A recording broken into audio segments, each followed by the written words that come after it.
séance de ciselage et d'assemblage.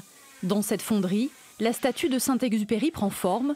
Cette sculpture monumentale fait la fierté de ces 3 concepteurs lyonnais. Bientôt l'aboutissement d'un projet artistique démarré il y a 7 ans. Elle s'appelle Bria Estanteco, ça veut dire avenir radieux, en espéranto, donc en langage universel. Voilà. Ce message d'espoir avec ce petit lion qui porte le livre et le crayon, symbole de la culture. Avec le monde où on vit, on a besoin de ce message-là.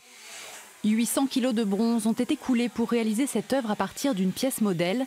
Dans cette étape de finition, la technique consiste à travailler et sublimer la matière pour lui donner tout son éclat.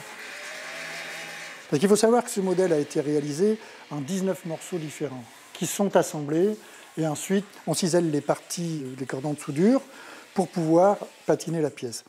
Alors c'est bien d'avoir la pièce un peu avant et au fil du temps, on s'en imprègne. Antoine de Saint-Exupéry, un personnage aux fortes valeurs humanistes. L'écrivain aviateur est né à Lyon en 1900. Les auteurs ont souhaité évoquer ses racines régionales.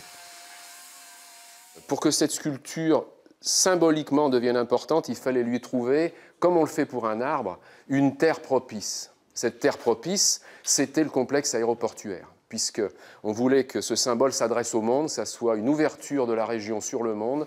La porte de l'agglomération et de la région, c'est l'aéroport. Donc, lorsqu'on a pu avoir cet emplacement, c'était formidable. Les noms des partenaires seront gravés sur le socle, mais il manque encore 50 000 € pour soutenir financièrement le projet. Du haut de ses 3,20 m, la statue atterrira le 28 septembre prochain sur le parvis de la gare TGV de Saint-Exupéry.